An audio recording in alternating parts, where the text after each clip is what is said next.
It is finally here, Joe. Our first battle that we've ever had before. Yeah, there we go. First battle ever. I had a good weekend too. It was a good relaxing weekend. Got to spend some time with my little niece. And this weekend I'm going to be over in Austin. So I got some stuff to do for work. Very cool, man. Yeah. Very cool. Dude, to be at that game yesterday, I wanted to be at that game in Austin. UTSA against Texas. Chica and I were about to go, but last minute decided not to. Watched it on Hulu last night. Yeah. Seems like they have a lagoon or something like that over in Austin I never knew about. So I might check that out since I'm over there already. Are you talking about Barton Creek? No, it's not Barton Creek. It's like some type of legit lagoon or something like that. So, Joe, are you going to be in Necio today during the battle between me and Quan? Are you going to be lighting fireworks? No, I'm going to let you all go at it. I mean, that's what it's about, dude. I'll let you all cook, man. Everyone's saying match energy, man. I've been working today, baby. I got to get into the mode of battle, baby. Yeah, you're a little overmodulated. Maybe you could turn yourself down a click or two. Let's see. You sound a little too low now. What about now? That sounds good. All right, let's do it. I'll work with that. You can work with that? Yeah. But lower it a little bit? No, that's fine. Cool. Leja's in the chat. Black Bucket. Got Sam Salinas. Everybody saying hi. Good morning. Good morning, fellas. Rafa's in here. So when do the Brahmas play in the conference title game? No mames, bro. Having one of the worst records in the USFL. They only won one damn game. Welcome to another episode of the Area 210 podcast with Mike Jimenez and Joe Garcia. Make sure to subscribe and hit that like button. Join the discussion as we broadcast to you live from beautiful West San Antonio. And remember to tip your hosts as it helps the show grow. What's up, San Antonio? What's going on, South Texas? This is the Area 210 podcast. My name is Mike Jimenez. That's Joe Garcia. We go for about an hour and a half talking sports, pop culture, and nostalgia. But today's a special game, a special day over here when it comes to the Area 210 podcast. We're going to have a battle, and this is something that Joe and I have talked about. Ding, ding, sound the ring. We've been talking about this, Joe, that we want to have a battle royale maybe once a month where we bring out somebody from Spurs Twitter or somebody from the Spurs Twitterverse to battle me when it comes to our sports takes. Nothing personal, just sports takes about whatever, maybe some pop culture takes. And Joe, who is today's first contestant? Oh, first contestant is the legendary Alfonso del Quan. And now he's known as the Final Quan, and he'll be joining us. And hopefully you guys can cook. You know, it's like, it's good to like have these debates, you know, where you guys go at it. But, you know, at the end of the day, it's just like, just be respectful for one another. And I think what I'll do here is I'll start a 3-minute timer.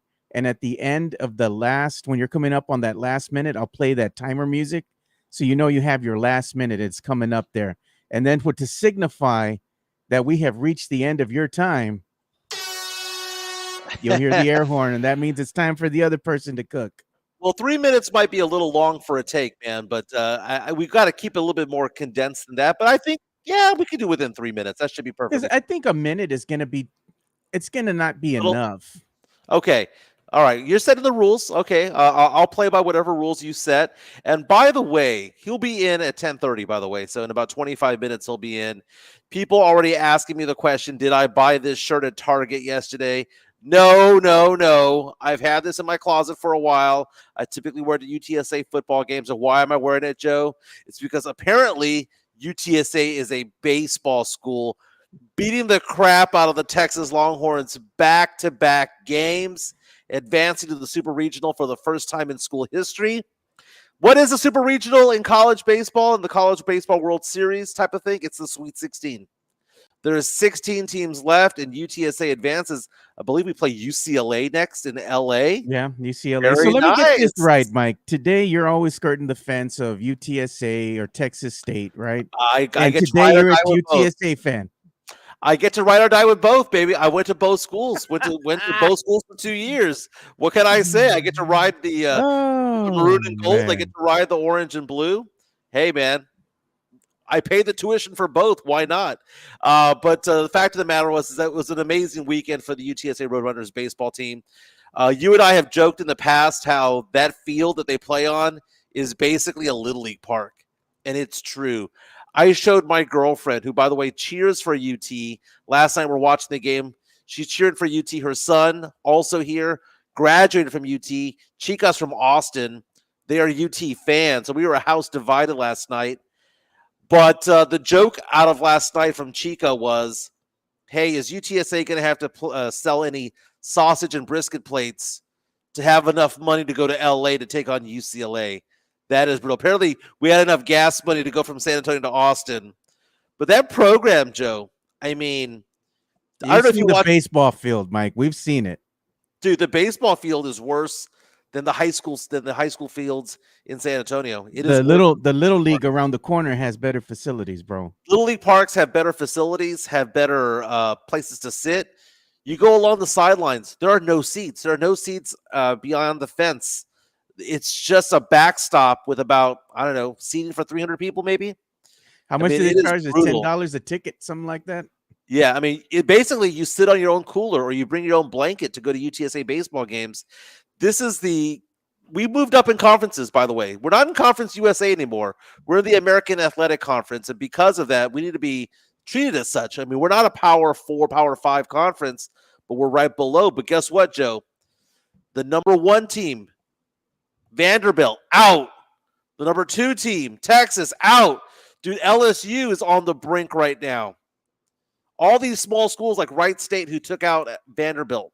Yeah. UTSA who took out Texas. Dude, this is better than March Madness, man. The May/June Madness has been amazing. You know what? I got to root for UTSA because my daughter goes to UTSA and my money paying for her tuition goes to UTSA. So I'm a UTSA fan. I like the way that the pod system works in the College World Series. You get 64 teams. You have 16 pods. We were in the Austin pod, right?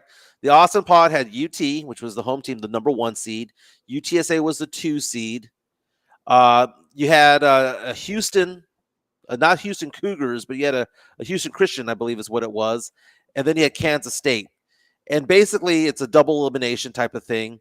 Saturday night, Texas goes on to lose UTSA. And it's like UTSA beat them last month, by the way, in Austin. Goes out in this pod, beats them again. This was a Texas team that had people on base, first and second with no outs, back-to-back innings and couldn't score a run. Left so many runners on base, and Texas losing this game was a big deal for UTSA because UTSA only had to win 1 game. When UTSA beat Texas, it forced Texas to win 3 games in a row and play a doubleheader yesterday. Yesterday, Texas beat Kansas State to advance to the championship round, if you will, against UTSA, but they had to play them twice. Had Texas won yesterday, they would have played again today. But UTSA showed that they were the class of that pod. Dude, it wasn't a fluke. They beat Texas 3 times in a row at UT. And we got an incoming super chat saying the same. Here comes the money. Here we go. Money talk. Here comes the money. Look at Sam Salinas. Look what he's saying, Mike. He says, say it. Not only did UTSA beat UT last night, they beat them twice this weekend, and we beat UT three times this year. Birds way up. Dude, UT was the number 2 team in the nation.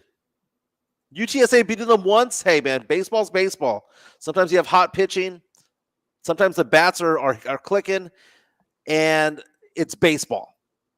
But to beat them 3 times, Joe, you can say that UTSA was the better team, the better matchup against UT. And now you go on to what's essentially the Sweet 16, the Super Regionals, right? You're going to go to LA, play UCLA in a best-of-3 series.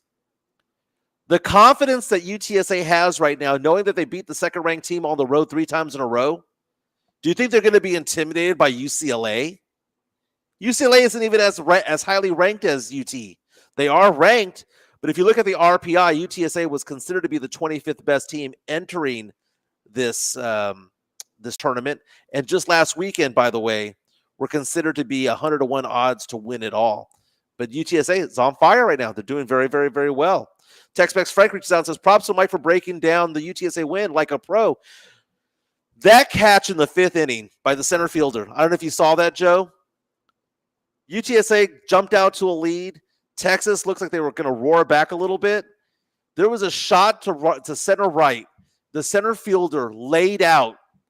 And Chica looked at me and went, dude, he looked like a superhero. He laid out like Batman. He laid out like Superman. Like Superman, rather. He laid out, caught it, crashed into the wall. And it's like team of destiny, Joe. We talked about that with the Indiana Pacers. Team of destiny. When you win games that you shouldn't win, you feel like you're the team of destiny. And when they were catching balls, when there was a rocket sent to the third baseman, and the third baseman just snagged it, stopping a potential rally, it just seemed like a team of destiny type of situation. And Texas, by the way, who went up for like 18 runs, I believe, in the early game, somewhere in the double digits, they looked tired, Joe. They had no arms out there. All their pitchers were spent. UTSA was rested. Golly, Joe. This is a historic day for UTSA. And it's so funny. Leha reaches out and says, UTSA said, F your rankings. By the way, the All-American Conference that UTSA is in, undefeated this tournament against SEC schools. 4-0. Yeah, we got another incoming super chat here, Mike. Let's go ahead and address this one. Here comes the money. Here we go. Money talk. Here comes the money. Says, I'm a bad UTSA alumnus. I don't give a crap. A sheet, he says. But here's $4.99 for the podcast. Go Birds. Thank you, man. Joe, UTSA gives so much love to the football team. And deservedly so, because they had a good run there. But it's nice to see another UTSA team do well in sports, in athletics, right? We're not going to go celebrate a lot of different sports out there, but man, baseball, it's an interesting deal because you look at the players from UTSA. They looked, Joe, small in comparison to the UT players, just in size and stature. The UT players look like 4- and 5-star recruits, like they could go line up and play football if they wanted to. They all have the facial hair and everything. And I made the joke to Chico last night that it looked as though the UTSA players were all from Floresville, Pleasanton. We're all from the South Side. They look wiry Mexican, wiry Latino, wiry white guy. And you could tell if the UTSA team, I bet you, if all of those guys were on the UT roster, they wouldn't play. But it just shows how important it is to play as a team. UT knocked out at home. Vandy knocked out at home. LSU potentially knocked out tonight at home. We got nothing from March Madness. At least we got something from college baseball. Look what Sam Salinas says. He says, Tulane apparently is our kryptonite, though. He says, we lost to them twice in the AAC tourney, which is why we're in an at-large bid. But, got ranked number 2. So UTSA was supposed to be in the finals of that pot. They were supposed to take on Texas, right? It's not unheard of that UTSA was going to go to that position. The question was, were they going to beat Texas? Because they had to beat them twice, and they did it on the road. That crowd out there for last night's game sucked for UT. I don't know if it was because there were a lot of Roadrunner fans out there, or if they just felt like it was inevitable, like how we were told that UTSA's kryptonite was Tulane. Maybe, just maybe, UT's kryptonite is UTSA. Meantime, Peter Burns of ESPN, who's from San Antonio, went to UTSA, was on the SEC Network a couple of days ago saying, we're going to party it up at University Oaks, which was fun, Joe. I don't know how much of this game you caught, but it was amazing. I am proudly wearing my UTSA gear today, Joe.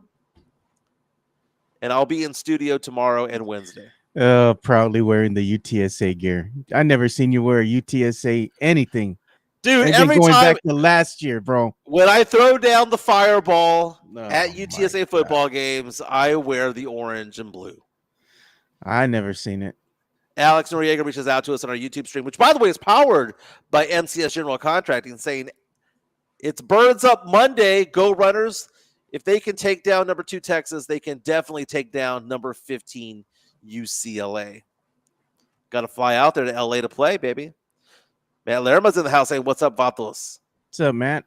And what's up, Sith? Sith was saying that we ignored his good morning chat. And I said, no, we didn't ignore it.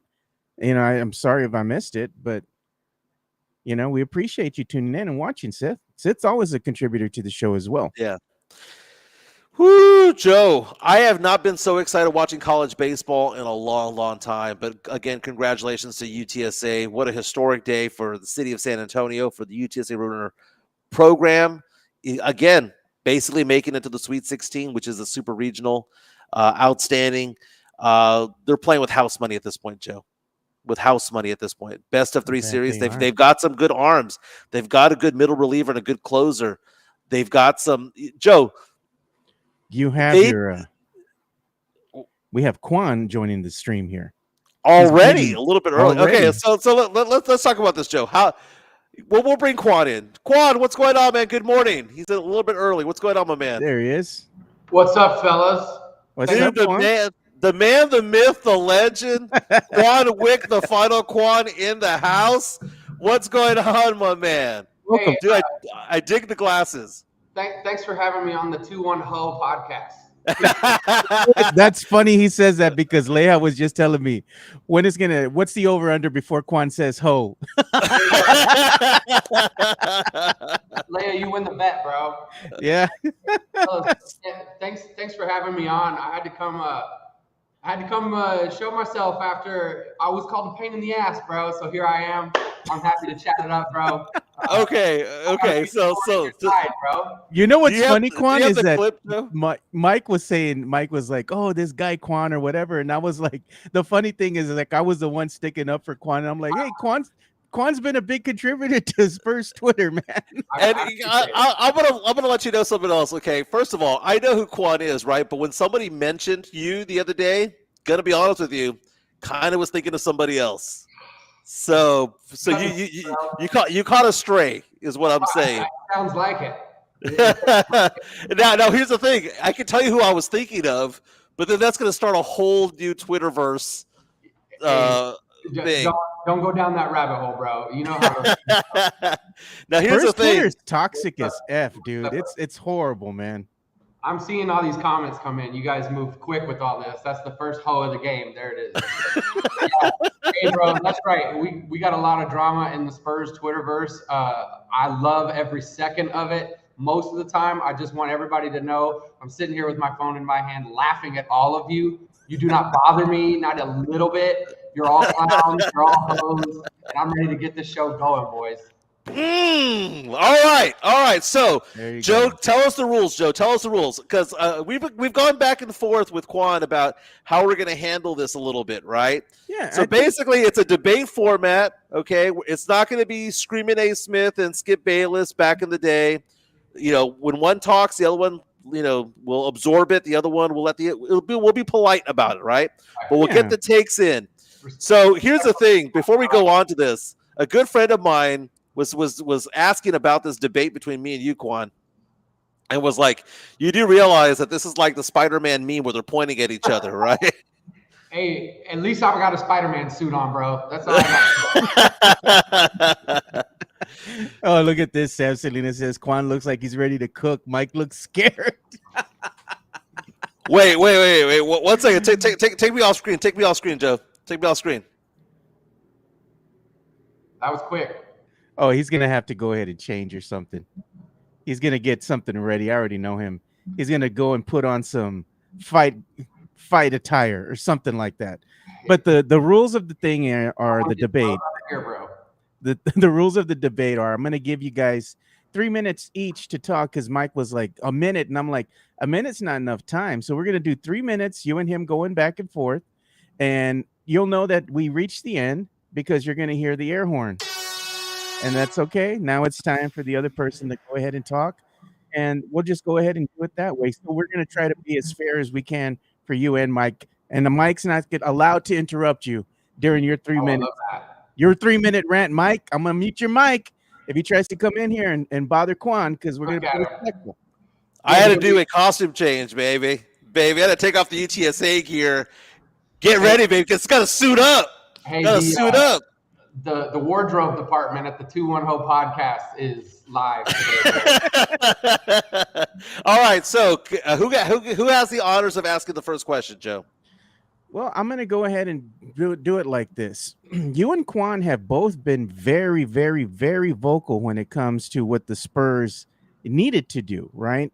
Both good and bad. So at this point, I'm going to go ahead and ask you both the same question. So I'm going to go ahead and ask Quan first, because he's been the most vocal, I think, of Spurs Twitter on here. And you know what the funny thing is that him and Hollywood Nixon, a lot of Spurs fans came for them, right? In the beginning, when they were kind of ahead of the curve, you know, because they were saying a lot of things that Spurs fans didn't like. But now it's funny how the tables have turned, and now Spurs Twitter is kind of seeing the light when it comes to what Quan and Hollywood Nixon were saying way back when, you know. So it's like we're gonna go ahead and give Quan the first I guess trip up on the stage there to go ahead and talk, and let us know what your thoughts are, Quan, when it comes to where you think the Spurs went wrong and where you think they need to go in the future here. So we're going to go ahead and start with you. And I'm going to go ahead and start the timer now. The timer is starting now. Floor is yours. All right. So I just want to say to begin, regardless of what any follower may think, I love this team more than I should. All right. I have been a fan of this team since 1991. Just like every one of us has an idiot or two in our family, we have an idiot or two in our Spurs fan base. And I would say it's more than one or two. There's plenty of people out here who they've got issues with other fans or other parts of the organization. I want all of your opinions and I want all of your takes. And here's mine. The San Antonio Spurs are living off the inertia of past titles. I don't care who is in the front office. I don't care who's on the sideline. This is an organization that still clings to life before 2014. They haven't adapted. And in a lot of ways, I'd be bold enough to say that some of them haven't gotten over themselves, as much as our fearless leader, Gregg Popovich, has suggested that they do. I love Gregg Popovich, greatest coach of all time. That's for you, Hollywood Nixon. He's the greatest coach of all time. There is no debate about that. He is the best. He's also past his prime, and he should have hung it up years ago, because the San Antonio Spurs continue to hold on to this past legacy. They're trying to build an organization and build a dynasty right now when the dynasty doesn't exist anymore. The dynasty days for NBA teams are gone. Our last 7 titles, 7 different champions. We're about to have another title between the Indiana Pacers and the Oklahoma City Thunder, new champions. The collective bargaining agreement does not allow for you to have titles anymore. It allows for you to have title windows. And the San Antonio Spurs have not been prepared. They have not been prepared to adjust to the new era, and they haven't been able to adjust to the era of Victor Wembanyama. That's what sucks. It sucks to watch the team that we love continue to try and spin their wheels in the past, the way that they've always done it, and not adapt to the new world. I love my San Antonio Spurs enough to call it out. I love it. I love them enough to say they're wrong, and I don't like the direction where they're going. How do you take the best prospect in NBA history and you give him a new coach and a GM who is only been used to losing? We haven't surrounded him with winning players, and that's what breaks my heart about the San Antonio Spurs. Okay. Before I get to my take, I have a follow-up question for you. Okay. Quan. We're letting the timer go off. Quan. Oh, was that the timer? I thought That's the timer. Air horn. My fault, bro. No, that's gonna have the air horn. So the air horn is gonna be at the end, like 3, 2, and 1. Your 3 minutes are up. So what I'm gonna do is I'm gonna play that music when you have a minute left, so you know, okay, that you got a minute left. Sorry, my bad. I needed to tell you that. Before getting to my take, I want to have a follow-up question for Quan, because he mentioned something. He mentioned something saying to the effect that the Spurs were not ready for Wemby. I mentioned last week on this podcast, on the Area 210 podcast, that I thought that Wemby going to the Spurs was probably the worst place for him to go at the time. Maybe Charlotte was worse, but he'd probably be playing right now if Detroit had gotten him, or if Houston had gotten him. Fact or fiction there, Quan?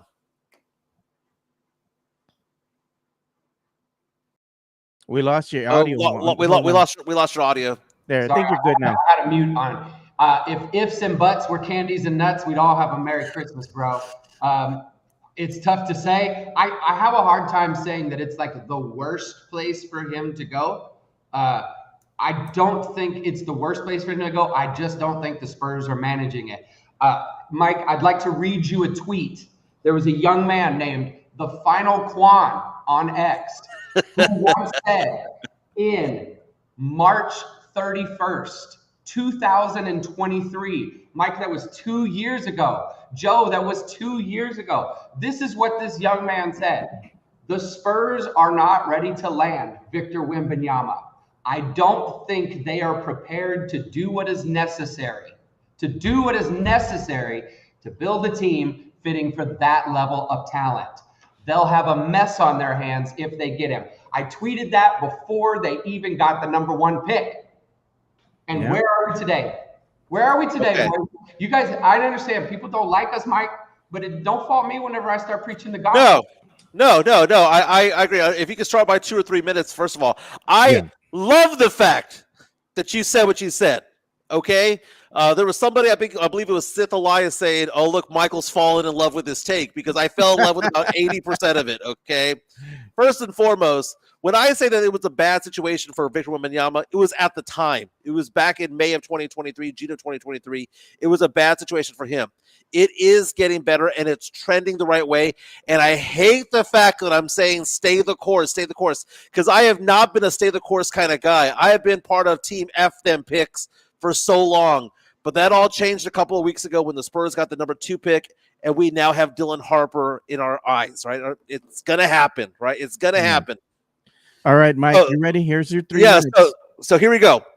All right, here we go in 3, 2, and 1. So here I am taking notes on what you're saying here, okay? First of all, that the Spurs have not gotten over themselves. I 100% agree, man. We want fireworks. I get that, but I 100% agree with that, because as long as Pop is still in the building, they're not going to get over themselves. That is fact. And R.C. Buford, everybody else, right? You needed to have an infusion of youth, and hopefully Mitch Johnson can be that guy to take over the team, and maybe they rely less and less on Pop. But the fact of the matter is he's still in the building. The shadow is still there. The GOAT of this franchise is there. I'm not going to say he's the GOAT of all time. He's on the Mount Rushmore. I'll give you that. He's on the Mount Rushmore, because he's not the GOAT to me of all time. In fact, I don't even have a GOAT. I don't say it's Phil Jackson, Red Auerbach. I just think there's a Mount Rushmore of it all, because you kind of need to know when to leave. He should have left in 2014. Oh my God, if he had left in 2014, he would have been the GOAT of GOATs, because he would have gone out a champion like Robinson did in 2003. He could have gone out that way, gone out in class and style. Instead, he ended with 6 losing seasons in a row. I'm sorry, that kind of takes a little bit of the shine away. But that being said, the fact that he's still in the room, it's a big shadow. You're still looking over your shoulder. R.C. Buford, there needs to be a change. And here's the thing, the arrogance of that franchise. And I'm going to tell you what the arrogance, the pinnacle of the arrogance, 2 things. When Pop took the microphone and told everyone not to boo Kawhi Leonard. The second was when the Spurs were not honest with the fan base about Pop's health. That was arrogance. That was not privacy. That was arrogance, right? But here's the thing. Quan, you posted all this on Twitter the other day. You said the Spurs are not our family. They don't care about us. Oh, my God. The balls to tweet that, all right? It's actual and factual, like TLC said back in the 90s, right? It's actual and it's factual that is true. They don't care about us. We care about them, That's right? We care about them.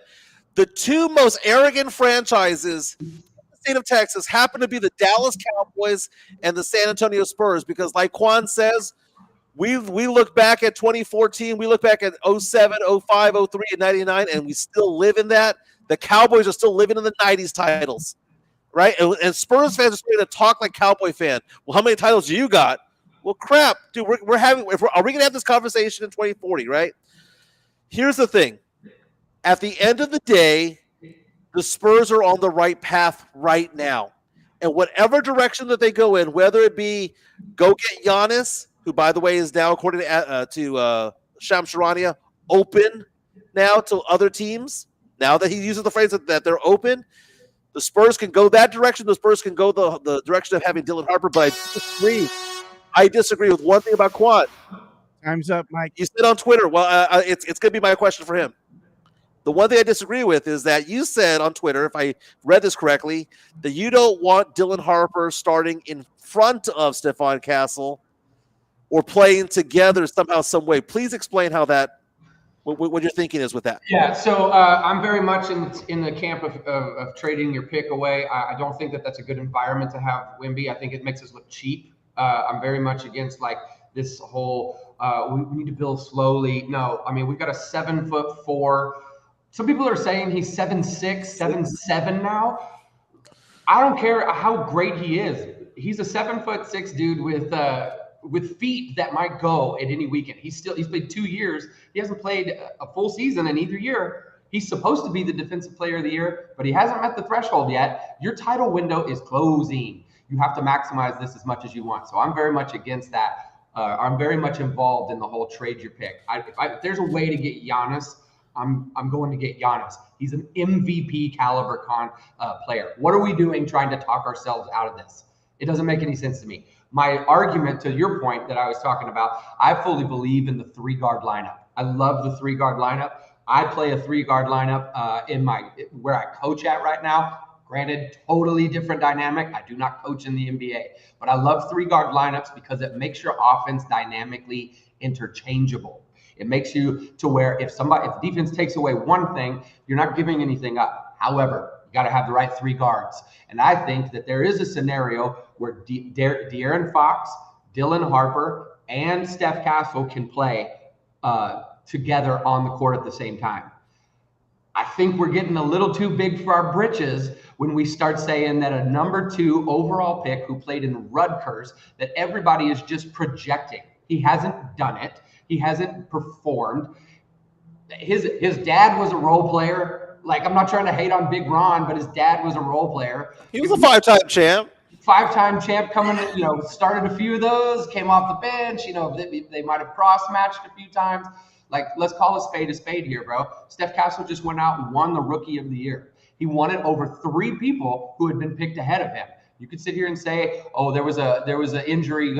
Steph Castle won the Rookie of the Year. He won it going away. What are we doing when we take a guy like Victor Wembanyama? We get lucky enough to get a back-to-back Rookie of the Year, and our fans are going, no, give me that unproven guy from Rutgers. He's better than the Rookie of the Year that we just had in-house. It's because he is a better caliber player. It's because he was a better college player than Castle was. And here's the thing. Here's the thing. Are you talking about NCAA champion Steph Castle? Yes. Okay. First of all, let's backtrack a little bit. Okay.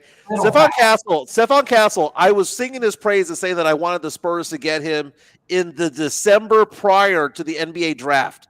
So I was all about Castle for the longest time. So I'm not going to diss Castle and say that he was a bad college player. He was a great college player. He was a 6th man at UConn. They won the national championship. He had an amazing run. He was playing out of position to the point where he's playing the same out of position that he is now. He's a point guard. He's being forced to play shooting guard, right?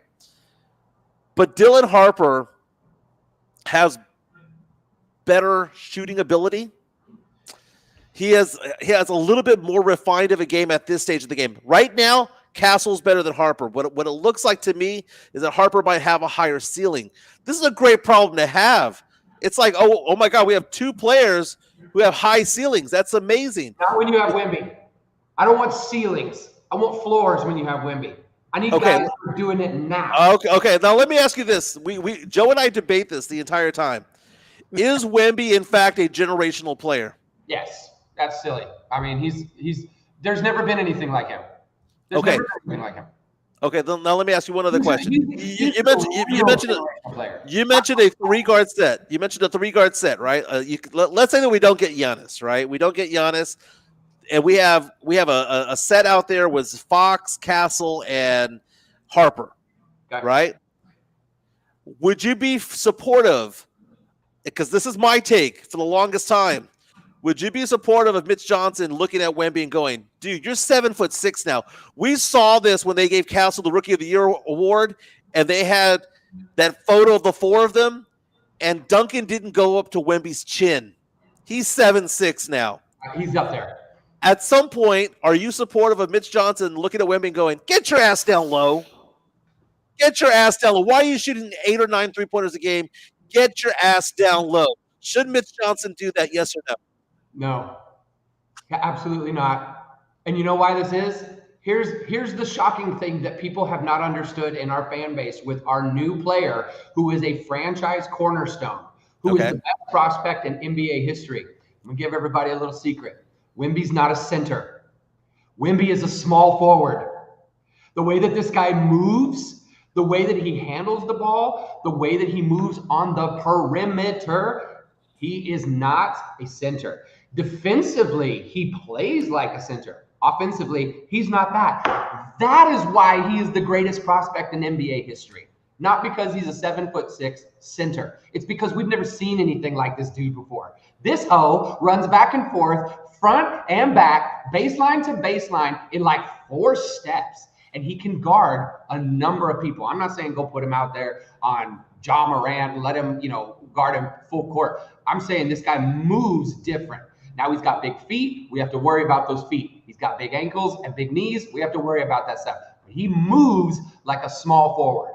So if that's the case, I have no problem playing him defensively as a center. But on offense, he's going to be the guy taking threes, not Steph Castle. And I'm okay if I have another center-like. Can I have a Naz Reid to come along, play alongside Wemby? Can I have a Jared Jackson Jr. since the Grizzlies are about to blow this thing to smithereens? Can I have him come and play alongside next to Wemby?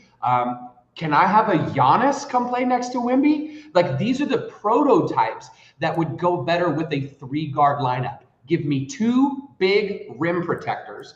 Give me Wemby who moves on the perimeter and another who doesn't, and I'm ready to rock from there. If I can get that other big kind of like center on offense, but rim protector on defense, and let Wemby go out there and be on the perimeter, man, I think the best thing for Mitch Johnson is he can get out of Wemby's way. Let Wemby be Wemby. You don't know how to coach Wemby. Nobody has ever coached a Wemby. He needs to get his shooting percentage up from 3 to at least 35%. Because if he's out there shooting 30, 31%, then it's actually detrimental to the team. Him being a 7'6" guy playing small forward is detrimental to the team. You want to be a small forward? Shoot like a small forward. If you're not, get your ass down low. Beer 5 months ago. He's out here drinking Shinerbach for the first time. He's 2 seasons away from a Supermax, dude. He's 2 seasons away from a Supermax. What do you want? Gilbert reaches out to us on our YouTube stream, our chat line powered by MCS General Contracting, saying Wemby's not a big man. He's just a tall man. Thank you. Joe, do you want to do the next question, or do you want Quan to ask the next question? Let's go ahead and see what Quan wants to ask. I think that'd be a good question. Mike, I got a question for you. What is the number one at this moment in time? Victor Wembanyama is the most valuable asset to the San Antonio Spurs. What or who is the second most valuable asset to the San Antonio Spurs?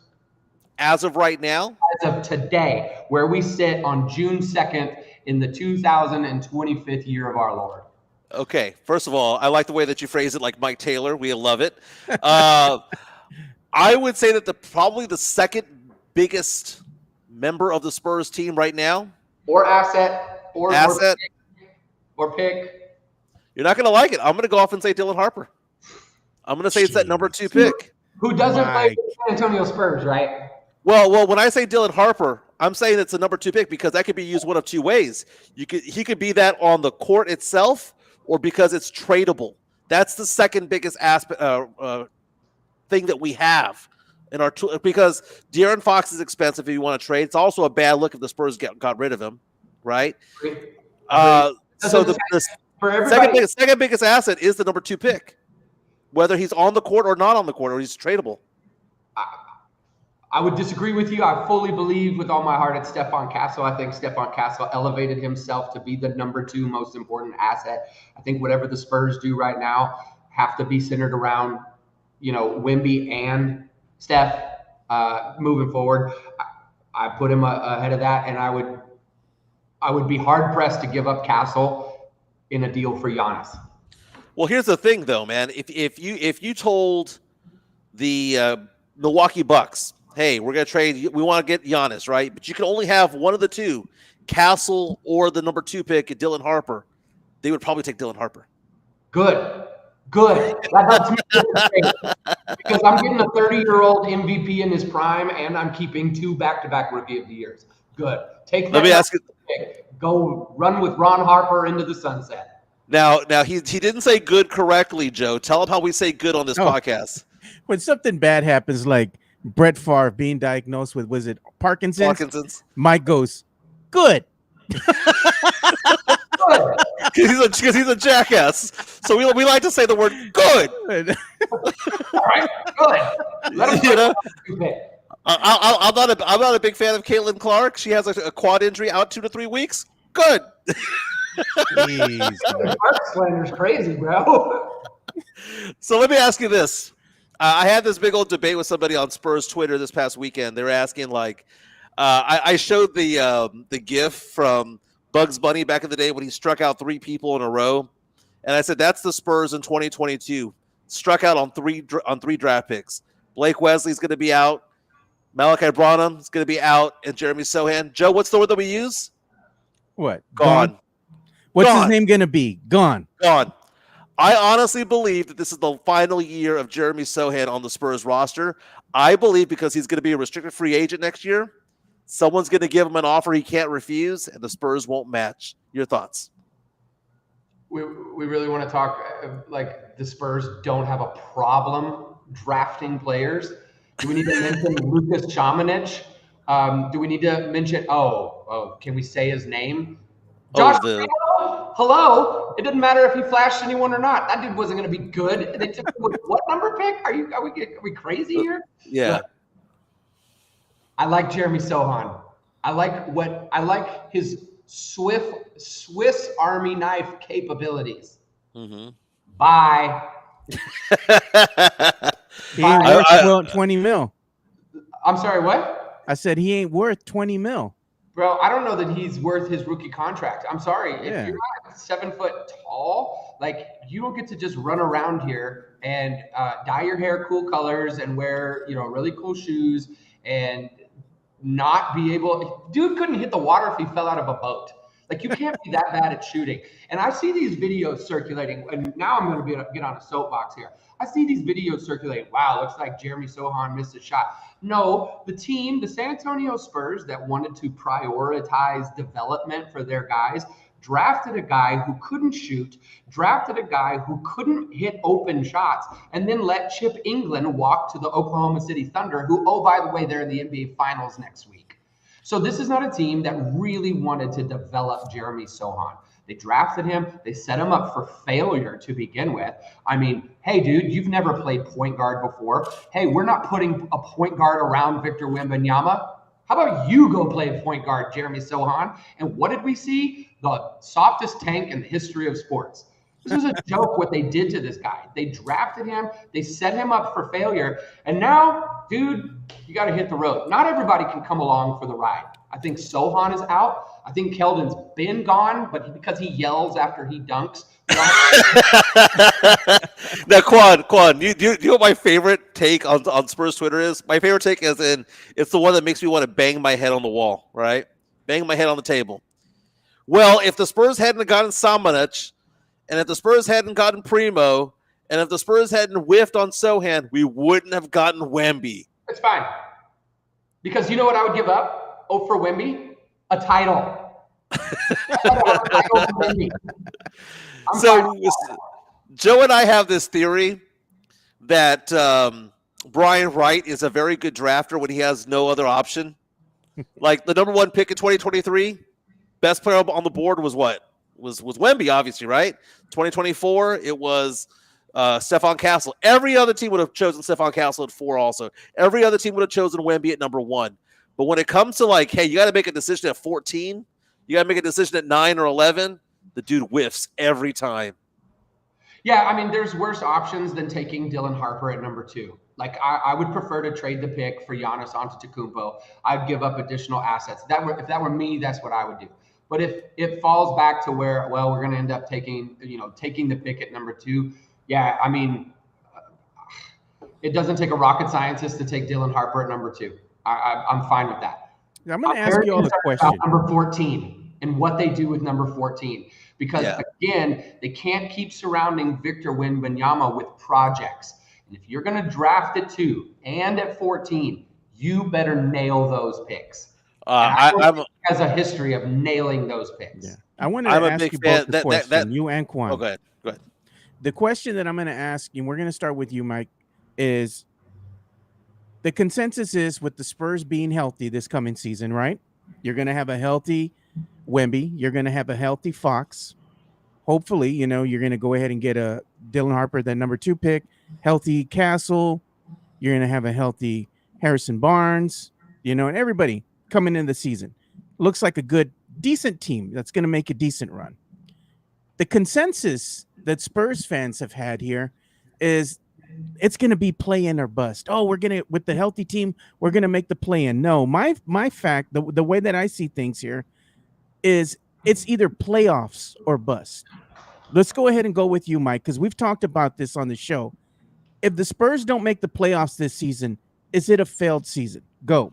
Yes, it is a failed season. And I'm not saying just playoffs as in play in tournament. I'm talking about making the final 8, right? Just getting into the playoffs, being in the top 6 and making it. They have to do it this year. It's been 6 years of just mediocrity and below that. Here's the thing. Vegas is trending that way also. If you look at the Vegas odds, the Spurs have the 13th best odds to win the title right now, according to FanDuel. Have the 8th best odds to come out of the West. So I look at the Spurs team. Went from 22 wins to 34 wins. This was without having De'Aaron Fox on the roster most of the season. This was with Wemby missing 35 games. This is with all of that happened, that transpired. We have the number 2 pick. I think even without a Giannis or a Kevin Durant, this team is going to be a 500 or better team. But the question is, who's taking leaps? Wemby, can he take another leap? Castle, can he take another leap? Is Dylan Harper the truth? Is Dylan Harper potentially the 3rd rookie of the year in a row? This team needs to make the playoffs. And I think that the Spurs fan base needs to have expectations of this team because the days of tanking are over. Okay. You didn't use your full 3 minutes, but that's good. Oh, I don't need to. We'll go ahead and pitch it to Quan now. Quan, it's your turn. You're on the clock. Go.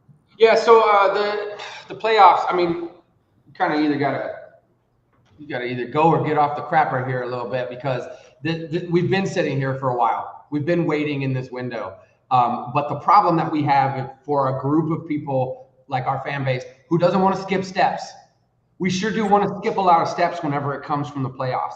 I think it's crazy that we saw the Western Conference be a bloodbath like it was this year. And we have the audacity to actually look at ourselves and be like, oh, yeah, but next year we're going to be a playoff team. Well, where? Because the Warriors and Lakers and Clippers continue to get better every year, even though they spend ridiculous money into the luxury tax. The Denver Nuggets have a high payroll. They're going to be in the playoffs again. My point is I can go down. The Thunder aren't going to get any worse. Where are these drop-offs going to come from where we're suddenly going to just make little steps along the way and little tweaks to this roster, like drafting the number 2 and the number 14 pick, and then suddenly that's going to vault this team into the playoffs? I don't see that. If you want to get to the playoffs, you want to be an NBA champion, you first have to be a play-in team. And I think that has been where people don't understand this. You don't go from being the 13th worst team in the NBA to now suddenly you're the 5th best team and you're a title contender. If you guys want that, if people want this, then they need to get off their high horse. They need to take every single one of those draft picks that they have, and they need to be on the phone with Milwaukee. They need to be on the phone with Phoenix. They need to be trying to get players who are proven and developed. I'm blown away at how often we hear people make this argument that the San Antonio Spurs are just going to keep drafting talent when they don't hit on draft picks. They hit on obvious draft picks that you, me, Joe, any of us could make. Anybody could draft Wemby. Anybody could draft Castle. You're not finding hidden gems. When was the last time we found a Manu Ginobili in the draft? Right. When was the last time we found a Tony Parker? I'm sorry. When was the last time we found a Kawhi Leonard? Yeah, you can find a Tim Duncan. You can find a Tim Duncan. Everyone can find a Tim Duncan. All you need is the number 1 pick in the draft. Well, I gems. And how are you getting to the playoffs if you're not finding hidden gems and you're not making moves for players that are proven to put around your franchise player? I don't think that it's playoffs or bust. I think we're past that. I think now you've seen Brian Wright, who's going to slow play this thing. He's probably not going to trade for Giannis. He's probably not going to trade for KD. He's probably not going to trade for anybody other than maybe a few fringe choices around the edges here. He's probably going to give out a bad contract, more money to a guy like Zach Collins. Like, I'm terrified of when Mamu Kilashvili, his contract comes up. What's Brian Wright going to throw at him? Like, we don't have a history of this type of stuff putting around Wemby. So is there a playoff team or bust? No, but you've got to be in the play-in this year. No exception. Well, one thing I will say, though, that I disagree with you on is that you're right. There are certain teams that are going to be in the playoffs next year because you know that they're good. Oklahoma City, Houston, Denver, we know that they're going to be in the playoffs, and they're going to be very good teams. But I think a lot of teams in the Western Conference are taking the elevator down. I think the Clippers can't rely on a Kawhi Leonard. I think Minnesota's going to go downward. I think Golden State getting old. I think Memphis is going to be dysfunctional. Sacramento is Sacramento. Dallas, no Kyrie Irving next year. I know they're going to have the number 1 overall pick this year in Cooper Flagg. Every one of those teams are better than the Spurs today. No, but we have, but that's have room to slide. They all have room to slide. But what I'm saying is that the Spurs, if you believe in Wemby, that he's going to take a leap and that he is a generational talent, if you believe that Castle is the man, if the Spurs have a solid rookie in Dylan Harper, if now we don't know what we have with De'Aaron Fox. We had 17 games with De'Aaron Fox, and half of them were without Wemby. I'm looking at that right there, thinking to myself, we were a 34-win team despite it all last year. How many wins was De'Aaron Fox worth last year? If De'Aaron Fox was on this team last year, not for 17 games, but for 82, was that 6 extra wins, 10 extra wins? What would it have been? I don't think it would have been enough to get past the Clippers, who didn't need Kawhi Leonard to get to the playoffs. I don't think it would be enough to get past the Warriors, who didn't even need Jimmy Butler to get into the playoffs. Right? Like there's things that these teams do that San Antonio Spurs fans don't watch other teams. Most Spurs fans only watch the Spurs.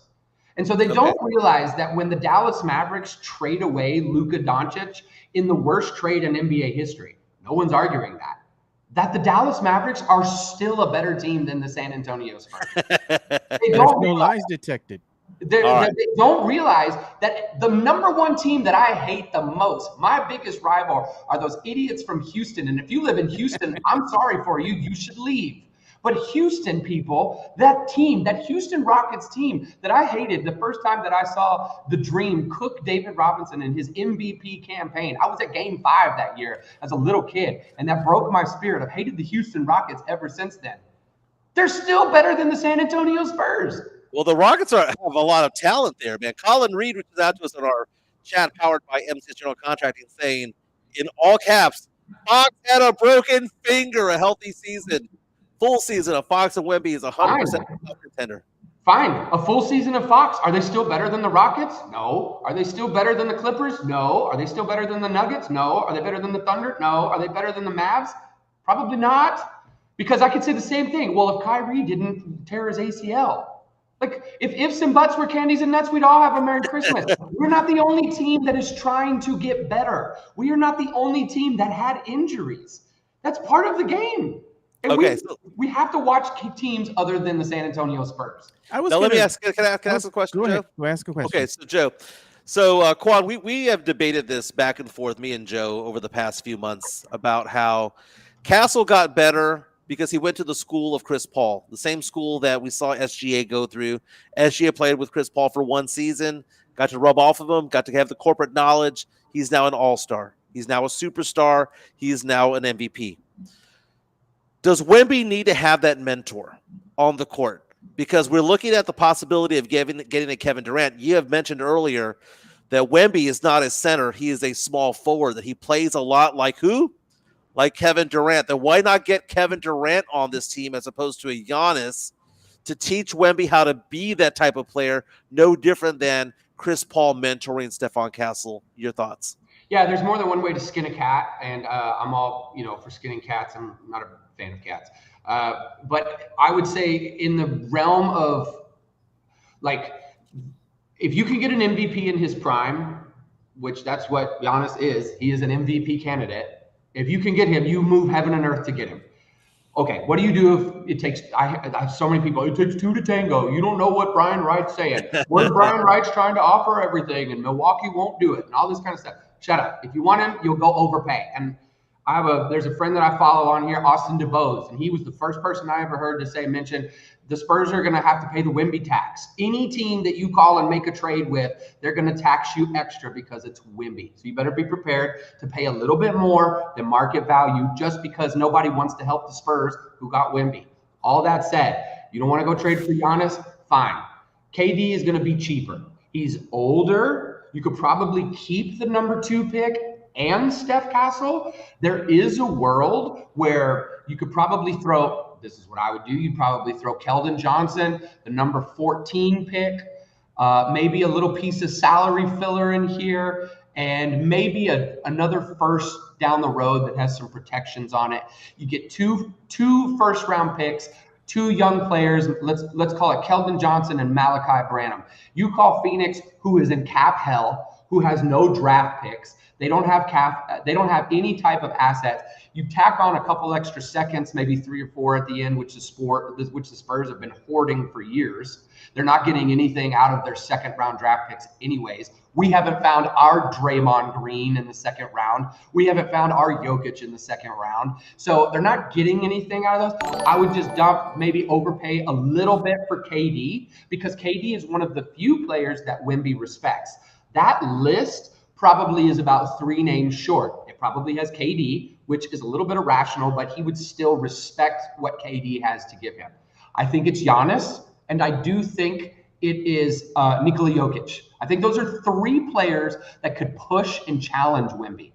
Zach Collins, Bismack Biyombo, these guys are not going to they're not going to challenge, they're not going to push Wemby, they're not going to make Wemby better. There is value in overpaying for a player like Giannis or even KD, which I know Spurs fans are split on, but there's value in that because that player will not only come in and help your team, they can take up minutes when Wemby finally goes to the bench. The non-Wemby minutes last year were atrocious. They were god-awful. Yes, Fox will help with some of that. Yes, Castle will develop a little bit with some of that. But if you're telling me now I can go kick it out to Kevin Durant and he can go play 22 to 25 minutes a game and go guarantee me 25 points a night, 20 points a night, I'll take that. And I'll overpay for it a little bit because the overpay that everybody likes to sit here and say, you can't overpay. That's not worth it. The Spurs need to hold on to this. No, that's an investment in Victor Wembanyama's development. The overpay is if I can get a player like that. You don't overpay for LaMelo Ball. You don't overpay. You don't go out here and overpay for Norm Powell. You overpay for players that make a difference. Another player that people are laughing at me for, why haven't the Spurs called the Minnesota Timberwolves and been like, hey, Wemby's on a rookie contract right now. His good friend, Rudy Gobert, you guys are trying to get off that contract. We'll eat the money while Wemby's on this. How about you sell Rudy for us for 30 cents on the dollar? And they get why are they not trying to get other Frenchmen? What was the guy's name from that just went he played with Wemby last year? He plays for Philadelphia right now. Yumi, I can't remember his name. He was a French kid. He was sitting around as an undrafted free agent on a year where the Spurs needed depth. Yeah, the guy that played for Boston back in the day. He's trying to get back in the league, and Brian Wright's like, no, we don't need another French guy on our team. Why is Nicholas Batum not considered to come in here and play a stretch 4 position next to Wemby? Well, Batum's like 90 years old. Batum's like 90. That's why. Quan, I'm going to ask you a question because you said something there that stood out to me. And this is what we've kind of been telling Spurs fans. We've even shown them the comparison stat-wise with one Kevin Durant and Devin Vassell. I'm like, Kevin Durant is a better version of Devin Vassell when you're looking at just their pure stats and as far as what Kevin Durant can do out there on the court, because Kevin Durant is a better shooter. He's more consistent. Your thoughts on that? So it's on is I want to understand the question. Well, the thing is like, do you think Kevin Durant would be able to contribute more to the team than Devin Vassell does currently right now? I think so. I mean, there's a large reason why people are against Kevin Durant right now. That if you don't watch the Phoenix Suns, you look at this and go, Kevin Durant's 37 years old. He has an Achilles tear. He's older. He doesn't move like he used to. I don't want Kevin Durant on my team. What people don't understand is how bad that Phoenix team was in shambles. Kevin Durant was being taxed with like 32, 35 minutes a night, where he was their lone rim protector. Like he was their defender. Kevin Durant, post Achilles tear, was having to carry an offensive and a massive defensive load. If you're telling me that Kevin Durant can come into this and he can guard the other, like he can guard, like let Wemby guard the big, right? Wemby's going to guard the big. Let Kevin Durant, he can play like the other big. Can Kevin Durant guard a guy like Pascal Siakam while Wemby guards Miles Turner? Okay, that's fine. I don't need Kevin Durant to guard Miles Turner. I need him to guard the Siakam version. If I play the Denver Nuggets, Kevin Durant's going to guard Michael Porter Jr. instead of Jokic. That's what he was doing last year in Phoenix. So if I can get Kevin Durant to come to the San Antonio Spurs and go, hey, look, man, I don't know what was going on with you in Phoenix where Devin Booker was giving you, some perimeter shooting, but you had nothing else. Bradley Beal gave you nothing. We've got De'Aaron Fox. We've got the rookie of the year last year in Steph Castle. Oh, yeah, we're going to have the number 2 pick in Dylan Harper. And then we have that big, French Gumby guy that's out here, 7'6" now, by the way, dude. So, Kevin, all we really need you to do is play help side rotation defense, contest a little bit at the rim. And then when Wemby goes off the court, you go get into screen and rolls with De'Aaron Fox, and then he's going to pick and pop you and let you isolate on the left side of the court exactly where you like it for 25 to 28 minutes a night instead of 35 to 37 minutes a night. Can I have that version of Kevin Durant? Yeah, I'll do that. I'll take it. I'll give up the number 14, and I think he is going to be a better impact than Devin Vassell. Devin Vassell's on my short list. I'm not selling my Devin Vassell stock, but I'm certainly not buying anymore. That guy he's got to have an opportunity, and he didn't produce like he needed to last year. Quan, guess who's getting some love on our chat powered by MCS General Contracting? Oh boy. Getting some love right now is Brian Wright. Why? Okay. Why? I mentioned this last week on the show, on the Area 210 podcast. I mentioned the fact that as much as I hate Brian Wright, as much as I hated all his draft picks from 2017 to 2024, right? Except for the obvious ones. He batted 1,000 for me last year. And it's hard to say that because he has done so bad for this franchise. But last season, getting De'Aaron Fox, getting rid of that Zach Collins contract, which I know he's the one who gave him the contract to begin with. Drafting Stephon Castle, making the moves that he made. Brian Wright batted 1,000 last season. He's a pretty he got Fox for 10 cents on the dollar. It's crazy. Okay, I'm not saying okay. What I'm saying is he was like an FD kind of guy last season. A+. Is this where we're going to diverge? Is this where you're going to give me some crap? That's like saying when a kid comes home and they're like, oh, I got a D, and you're like, how'd you get a D? You get a D for writing your name on the paper. De'Aaron Fox wanted to go to San Antonio. He didn't want to go anywhere else. I get that. And his wife is from San Antonio. I get that, right? But for that, bro. But you're either going to give up 50 cents on the dollar or 10 cents on the dollar. No. What I'm saying is what he gave up for it was pretty badass. He didn't. It had nothing to do with it. He had all the leverage because De'Aaron Fox picked up the phone, had already talked to Steph Castle. He's already talking to the San Antonio Spurs. How about Steph Castle completed that trade? Give him some credit for not messing it up, man. Come on. Don't wreck the Mercedes. That's all that was. You don't get credit for. I had the number 4 pick in the draft, and Steph Castle's right there. We'll take Steph. What did we say?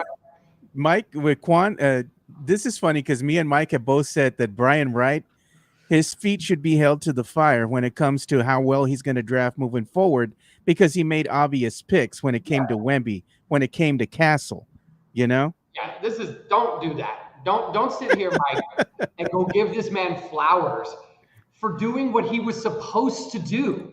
All I'm saying is 5 or 6 years he was bad at his job. Maybe he's getting better at his job. Maybe he's getting a little bit better. Hey, is there anybody? His old team, the Detroit Pistons, yeah, they were in the NBA playoffs this year. His old team, the Orlando Magic, yeah, they were in the NBA playoffs this year. After he left, Brian Wright is an expert tanker. I'm not giving this man any credit. I'm not giving him any credit for picking up the phone and being like, "Hey, Sacramento, De'Aaron Fox wants to come here. He's not going to re-sign with you guys. So what did they give up? They gave up like a couple T-shirts from Academy and some second picks. They give him nothing for him. He didn't even get value out of this.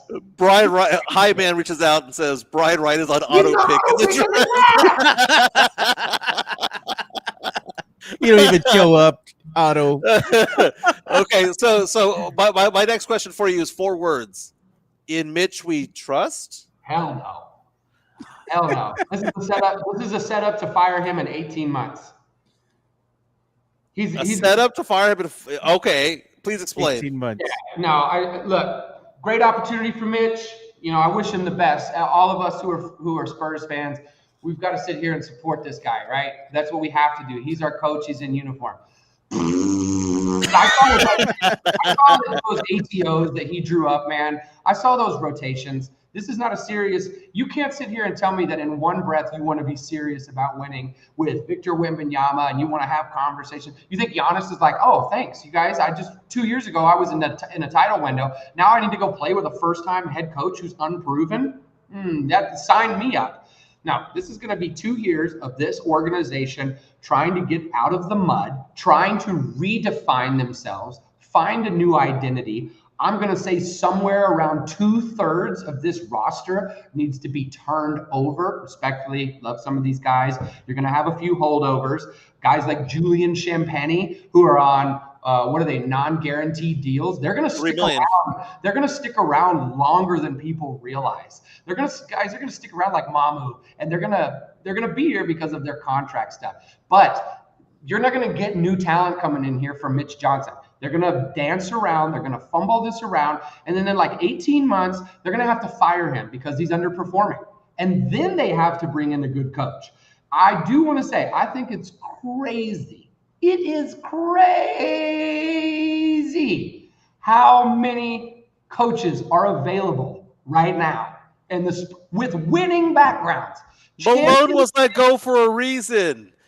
Okay, here's the thing. You get Joe Mazzulla. Joe Mazzulla. What track record did Joe Mazzulla have? What track record did Joe Mazzulla have? 0. Ime Udoka, 0. Dude, the trend is get Eric Spoelstra, 0. The trend is get the guy in your 30s who's pretty smart and try to get them going. Why get a retread? Why get a Brett Brown? Why get a Mike Budenholzer? I know Budenholzer. Gregg Popovich came from the Golden State Warriors. Exactly. And then he was the greatest coach ever. How much head coaching experience? You're proving my point. I'm not proving your point. I'm saying he came from another organization. He was a retread.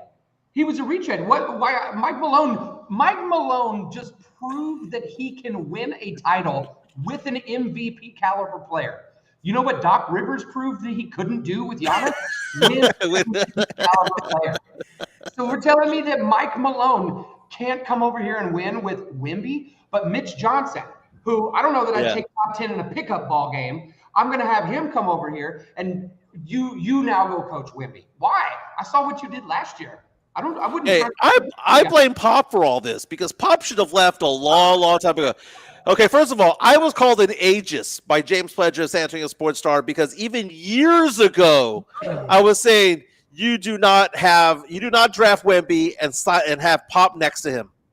The whole idea of Pop deserved to stay as long as he wanted to stay was the biggest load of crap ever laid on Spurs fan ever. Okay, because at some point Time passes you by. Is he the GOAT? You can call him the GOAT. You have a legitimate argument of that. But at no point did anyone believe in 2022, 2023, 2024 that he was a top 15 coach anymore. No. Time had passed him by. You can't fire him. You can't fire him. Tom Landry was fired. Look at the Cowboys. They won 3 chips after that. They won 2 chips after that. No, you're right. I'm sorry. They won the other one in what, the 1400s or something like that? No, they won 2 under Jimmy Johnson, 1 under Barry Switzer. Okay. They won 3 after that. That's fine. Where is their franchise now? It's in disarray. I don't want to be the Cowboys. Don't back, baby. What are you talking about, Quan? We back. How about those Spurs? How about those Spurs? I am a Raiders fan because I'm a Spurs fan, and I don't want to change colorways. All right. So the Raiders are my team. We have an old coach too. Pete Carroll out here, running around older than God and still going and picking up offensive linemen up off the ground. So Pete Carroll's a young 72 though, man. There's an old 72 and a young 72. He's a young one. As far as Gregg Popovich wasn't doing that. And we've seen Gregg Popovich. I love this man. I'm not trying to hate on him, but dude, somebody should have pulled dude off to the side and said, look, man, we love you. We love you. You're great. You're the best thing for this organization. It's time for you to step out of the role. Why did we let a stroke have to happen to this man to shut him down? He'd still be coaching for another 3 years, and we'd still be spinning our wheels. And for the record, all you hoes who said that Gregg Popovich was fine and would come back and coach, y'all need Jesus. And Mike said they're gonna do was it a weekend at Bernie's with Coach Pop just to tease the crowd. Yeah, come on, man. I'm not trying to hate on this guy, but we knew stuff was wrong. He had several treatments over the last 5 years where he came in and had a Band-Aid over his head. And he had a Band-Aid on his head for weeks. Quan, I gotta ask you a question, Quan. I'm trying to be a hater here. We got an incoming super chat. We got to address the real quick, Mike. Here comes the money. Here we go. Money talk. Here comes the money. Thank you, Sam Salinas. Well, I think. Joe saw his way out. Joe, where did you go? Bring it all back. I don't know what happened. We all got kicked Quan? off. All right, Sam There you Salinas go. says, official greatest episode ever. They're giving you props, Quan. They love you. They love you, Quan. You've already been asked to come back on a monthly basis, but let me ask you this question, Quan. Why is it that you and I are 2 of the 4 or 5 most hated people on Spurs Twitter? Boy, how much time you got, buddy? You know what Quan reminds me of? He brings the same energy like Pledger does. Pledger. Yeah. Yeah, I haven't had the opportunity of meeting Pledger, Ian, right? Ian Pledger. James. But I know I follow him. Seems like a good dude. Look, I think we're older, Mike. I'm not trying to date anybody here, but some of us are a little seasoned ourselves. I'm coming into my veteran years, signing veteran minimums now. My max contract days are over. But everybody says they hate what I say, but the truth is I see this game in a different way. I played basketball since I was a little kid. I love this game. I used to be in the Navy. I never once missed a game since I came back from deployment, which was in 2012. I didn't miss any games before I deployed. So I'm pretty adamant about this team. I also don't live in the area. So I see, I live out here in Southern California. I'm right in the middle of Laker territory. Actually, I'm in Clippers territory. My house is about half a mile from where Kawhi Leonard went to high school. So I see Kawhi Leonard stuff all day, every day. I argue with Laker fans all day, every day. The Twitter experience is a very small part of my fandom. And I think because of that, I'm going to tell you what I think. And I'm going to tell you that I don't care if you like it or not, because a lot of times we don't like the messenger and we refuse to hear the message. But I'm not wrong a lot. I've had bad takes. We've all had bad takes. I think every single one of us have a bad take. I'm going to have more bad takes. And whenever I have a bad take, I'm super not going to apologize for it. I'll tell you I was wrong. I'm one of the few people that run around here making a take and then own it after the L holds on it. But what I won't do is back down from the opinion. And I think going back to what I just said yesterday, this is not a family. I have a family. I have a good family. I think you guys all have families. This is a basketball team. Yeah. This is a basketball team. I am a fan, a fanatic individual, a fanatical person about a basketball team. And this is my obsession. The reason why I like the San Antonio Spurs, bro, is because when I was deployed, I got really connected with the team because it made me miss a home. I'm actually from Corpus Christi, down in that area. San Antonio is the closest team. I gotta own this for a second. I'm from Aransas Pass, not even Corpus Christi. I'm not even from a good place. I tell people all the time, if you ever get the chance to go to Aransas Pass, don't. But I didn't realize I had so much in common with Quan because I lived in Corpus for a few years. I was a reporter at KIII. I used to work at KIII over there. Bro. And my family's in LA, so San Antonio, but half of my family is in Whittier, La Mirada, Brea, Fullerton. I'm in Riverside, bro. There you go. So we're 45 minutes away. Because I have the different perspective, because I've been outside of the San Antonio bubble, I see things and I'm like, you're not a family. You're a member of the team. And the Spurs have tried to force that down our throats for the last 30 years, respectively, with all of these, Ring of Rowell videos and these, DVDs back in whenever the Spurs were winning these titles. It was like, get the DVD set here and watch the Spurs family journey. They're not your family. They're a team. They're a basketball team. And if you don't go buy tickets, they're going to move their happy asses to Las Vegas. They're going to take their team to some other city because this is a money-making enterprise. They lucked out so bad by getting Victor Wembanyama. That team, I believe with all my heart, they were destined to go down a dark path if they did not get Wembanyama. Hey, we got an incoming super chat we got to address here, Mike. Yeah, go ahead. Here comes the money. Here we go. Money talk. Here comes the money. So Midtown, Texas, thanks for the $4.99 super chat. We appreciate you. He says, people who said Pop was fine voted for Joe Biden. Hey, Biden and Trump both the same age, baby. They're both older than F, man. And by the way, people are saying that I'm offended that you're getting so much love on this podcast, Quan. I don't, because you blessed us by calling us the Area 2-1 Ho podcast, and we will forever be known as that. I'm gonna tell you why people hate me on Spurs Twitter, and this is what I always like to say, Quan. They hate me on Spurs Twitter because I bet 800. 800? I'm right a lot. I like that you believe. Oh, man. I don't know. But by all means, I bet 800. I bet 800 in the saying, you know what? Stop the cap. Stop the cap, Mike. Saying the Spurs should get Stephon Castle months beforehand. Saying the Spurs should have gotten Şengün instead of Primo months beforehand. Singing Şengün's praises. Going on and on. How the point guard debacle with Sochan was never going to work. That Sochan was not the right pick. That Sochan's going to be gone after his rookie contract. The one that they hate me because tank for the whole team playing versus team tank. No, you tank for Wemby. You tank for Wemby, and you tank again the year after that. I was right about all of that. But here's the thing. I say about 800. I want Dylan Harper on this team. That. And I have optimism for one Mitch Johnson. Hey, I think they came up with a new nickname for you, Quan. oh boy. Quan Leonard. I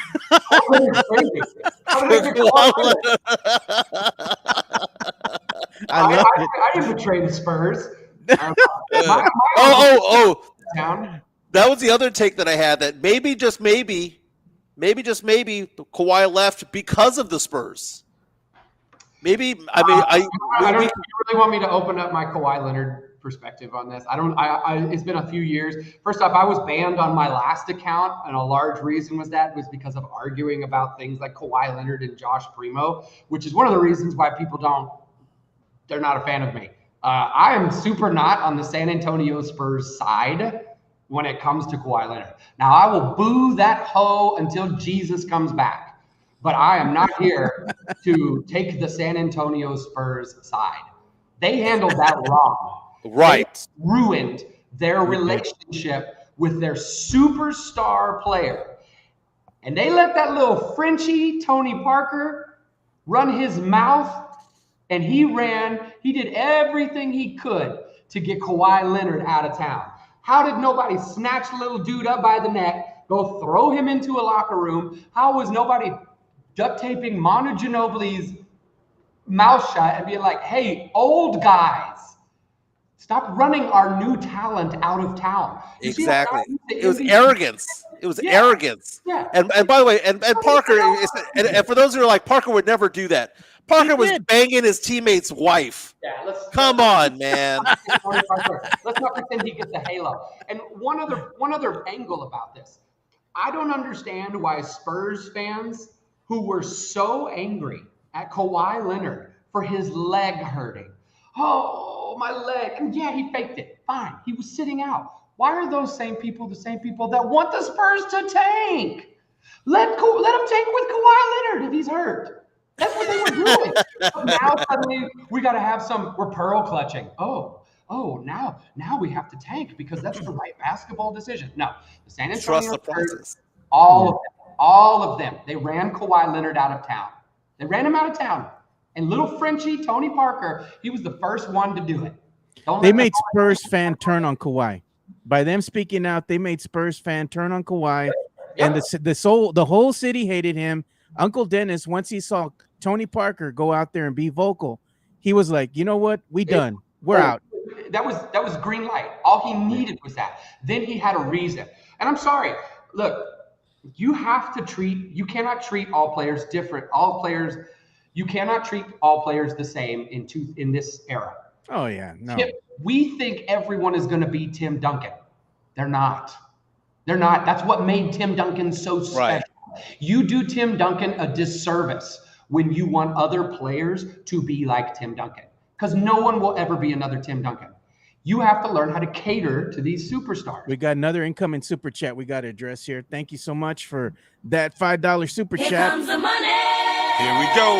Money talk. Here comes the money. Grandmaster Chota, he's saying the top 5 most unnecessarily hated Spurs Twitter accounts. I support this. He says Hollywood Nixon, Quan, Cinephile, Jimmy C. Fields. He says Eric Salinas.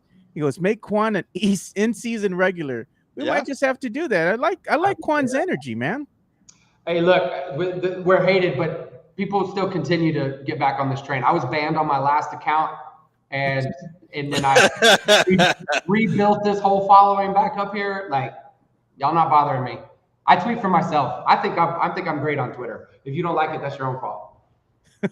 Love it. I love the glasses. Where are the glasses coming from, man? These are Zenni Optical, bro. These are Zenni Optical. It became a shtick a few years ago. I have a 9-year-old daughter who thinks the glasses are really cool, so I rock with it. I don't care if you guys make fun of me for it. My 9-year-old daughter thinks they're really cool, and so I stick with it. All that matters, man. You know, we have a little picture that came out in the media share that we have. So I'm going to go ahead and share it right now. This was done by Mario Cavazos. So he's asking a question, really, and I'm going to put it on here. And he was just saying, who is this dude? Because the Phoenix Suns have narrowed their head coaching search to 2 finalists from the Cleveland Cavaliers, associate coach Johnny Bryant and assistant coach Jordan Ott. Sources tell ESPN both will meet with the Suns owner Matt Ishiba in Michigan ahead of the hiring as soon as later this week. So Phoenix Suns looking like they're going to go ahead and try to get 2 unknowns to go ahead and interview for their head coaching vacancy. This is me waving slowly to Devin Booker as he leaves. Great to see you, Dev. We enjoyed your company here. It's just a matter of time. The Suns are not a serious organization. They're in cap hell. It's bad. Yeah. I can't believe they would bring in 2 unknowns for them, the same way that I can't believe we're bringing in Mitch Johnson for Victor. Oh, them fight wars, Quan. I agree with a lot of what you have to say, but I like Mitch Johnson. Now we will adopt. Why do you like Mitch Johnson? What has Mitch Johnson done that's like, oh, big Mitch Johnson fan? Hey, if DeJounte believes in him, I believe in him. Okay, real fast. I lost my entire reputation defending that guy, that fringe all-star. Come on, bro. That's crazy. Okay, we will adopt the phrase Area 21 Ho if you adopt a phrase from us. Oh, okay. God. This ought to be we use the phrase throbbing a lot. Throbbing?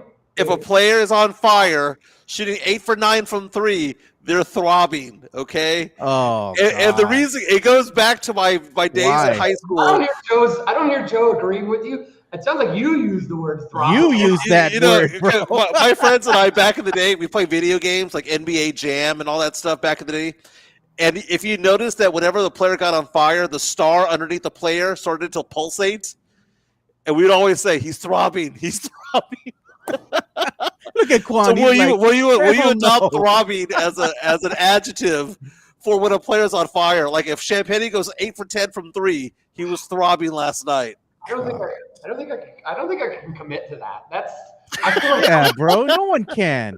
it's like whenever I have this thing, like whenever I travel back and forth to Texas, I always like to tweet out whenever I land in Texas, "Hello, Yeah. Texas, I'm inside you." Like, and I, like my wife has hit me up a few times. She's like, "Can you delete that?" I don't know, like, don't.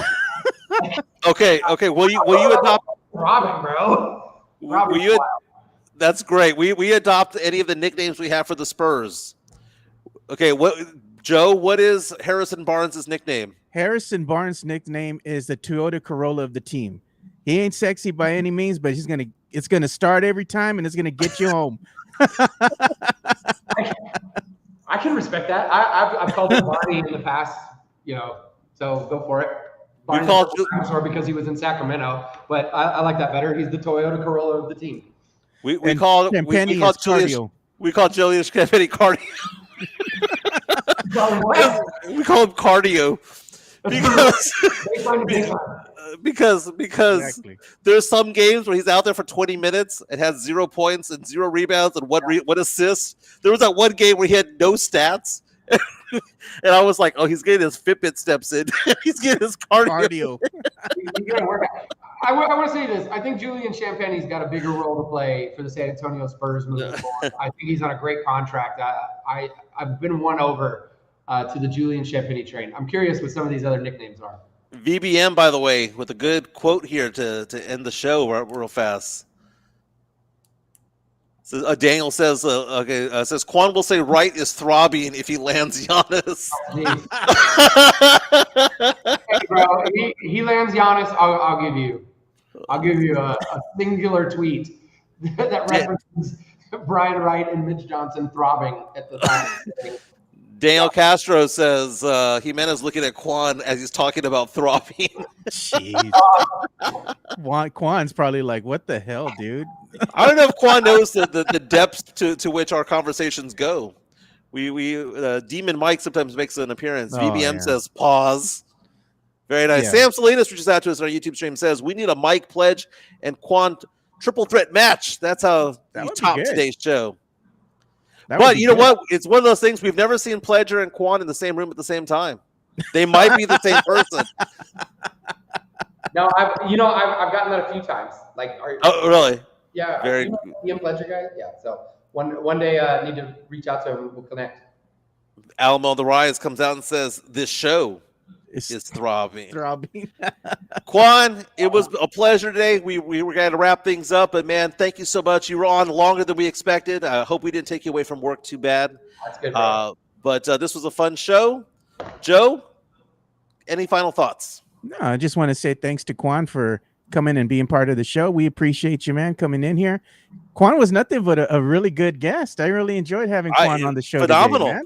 Thanks, fellas. I appreciate it. Tell no one. I have a reputation to uphold. I can't have people out here thinking that I'm a good guy. There's good reasons to follow me. I tell everybody, don't follow me. If you're following me, it's your own fault. I bet you Quan's the kind of guy. That's like me. Yeah. When people say that they hate you on social media, but then they meet you in person, they're like, "Oh crap, you're a nice Buy guy." him a beer. I've challenged every single one of you who are my haters. If I ever get the chance to meet you, I would like to buy you the first beer. I will. I mean it. If you're willing to, come find me. I'll get you together. We'll share a peanut butter and pickle sandwich. Very nice. Very nice. The only thing we disagreed about was Mitch Johnson. We disagreed about Giannis versus Harper. But you know what? I'll be the first one to buy a Giannis jersey if it happens. Okay, let's at least agree on that, right? I'm not gonna. It's not bad that you still hate me, but I don't know who you are, so don't worry about it. He puts just kidding. That was like Mad Men. That was like a Mad Men episode. You know what right I there. liked earlier? I think it was Sith. He puts Quan is part of USOA, something Mike will never be. Your life, bro. That suits You know, your life. Mike always is trying to be part of USOA, and it's a running joke. They're like, nah, bro. No, we can't let you win. And Quan doesn't know our tall tales. Apparently. Oh God, you have a ton. Can of I them, leave you man. with a tall tale? I'm mildly interested. Let's hear it.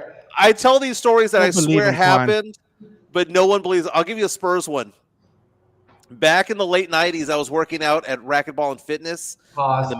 You were working out? Back in the day when I was 21, yeah. You know, you get in relationships, you get to fluff out a little bit. That's right. That's right. But I was working out in the middle of the night. I don't know if you ever remember the Racquetball and Fitness in the medical center. Yeah. They had a full court basketball, wooden floor. It was really, really nice. Some of the Spurs came in, including Antonio Daniels, including Tim Duncan. They came in and they were asking people if they wanted to run fives. And they asked me if I wanted to join, and I said no. I said no because I didn't want to be the guy that he lands on. He lands on my ankle. That I Zaza Pachulia, one of these guys. It's like you shot Derek Jeter. Exactly. You dick. Yeah, that's good. Yeah, you believe that I said no. It happened in the middle of the night, by the way, during the summer. Really? It really happened. And I got scared, dude. I got scared. It was like 4 NBA players and their friends or whatnot, and they needed 2 or 3 other players to run 5. And I was like, nah, man, I'm not going to be the guy that gets you hurt. Not that I'm going to break your ankles the right way. I'm going to break your ankles because you're going to land on my ankle. And I said no. None of my friends believe it, but that happened back in 1998, baby. Hey, I got a quick Antonio Daniels story, bro. I was working at the McDonald's off of I-10 and Ralph Fair Road out past towards Bernie. Yeah. And I'm working on this is like a Thursday night, and I'm washing dishes in the back of this McDonald's, and we're closing. They closed at like, I don't know, 11 midnight, but it's closing time. And we're all trying to clean up this McDonald's so we can get out of here. And then suddenly I just hear this rattling.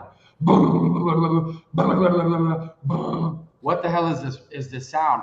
Our entire McDonald's, inside of this McDonald's, starts shaking and stuff starts falling off the shelf. Stuff starts falling into the fryer. It was crazy. I go up to the window. It's Antonio Daniels. He is in a yellow Ferrari, and his bass sound system from his Ferrari is going bonkers. He destroyed our McDonald's. And then this dude's like, y'all still open? Can I get a couple double cheeseburgers out here, bro? And we were like, bro, get out of our store. You just destroyed our store. We were so mad at Antonio Daniels that day. That is Quan. I didn't realize we were brothers in McDonald's because I too worked at a McDonald's, by the way. Fantastic. Although I stopped working at McDonald's when mine got robbed and I was there. Oh God. Did you go ahead and deter him with the tennis racket like you did the guy that was trying to rip you off over there at the ATM machine? Yeah, in my 20s, I went to an ATM downtown. He was working out at that time. Back in my early 20s, I was downtown, and I went to a downtown ATM before going to a club, and I was afraid of getting pickpocketed or whatever. This guy pulls out a small little knife on me as I get out of my ATM, and I had a tennis racket at my side, and I went like this. Oh. And the guy walked away. Swear it happened. No, man. I swear My detective test determined that was a lie. That was a lie. I appreciate you guys having me on, man. Thanks. Yeah, we appreciate it. We're going to go ahead and let you go. Crew and the 304 gang. Very nice. go. Quan, Thanks, Quan. we got to make you a regular during the season, my man. Cool, yes, bro. sir. Thanks, fellas. Thanks, All Quan. right, y'all. You take care, Quan. Hey, we Badass. got to go ahead and give some love here to our sponsors because we did not during the context of the show. So we're going to go ahead and give some love to MCS General Contracting. MCS General Contracting, more than 30 years of combined experience in concrete placement. They are the best in the business, honest pricing, high quality work. They get going on house foundations, driveways, concrete patio decks. If you want to extend the deck, extend the driveway. If you're a business and you need to put together a slab, a parking lot, or other concrete placement services or sidewalks, reach out to MCS General Contracting at 210-774-9155. They're confident in their skills, so give Chris Leha over at MCS General Contracting a call at 210-774-9155. And thank you for being a sponsor of this show. Hey, thank you so much for that, Diamond Heart Concrete. You can reach out to them, 210-774-9155. Also, don't forget to follow Jeff Garcia from Locked On Spurs and Ken's 5 for your daily content when it comes to Spurs. And my number is 210-508-0369. If you want to shoot me a text, you have any questions about investments or insurances, 210-508-0369. Daddy's got to go peddle some insurance and investments right now, man. So I got to let everybody go. Joe, thank you so much. It's a good show. Quan was amazing, dude. We'll have him back. Yes, sir. We'll all have right. him back. We'll see you all tomorrow. We're out of See here. ya. Peace.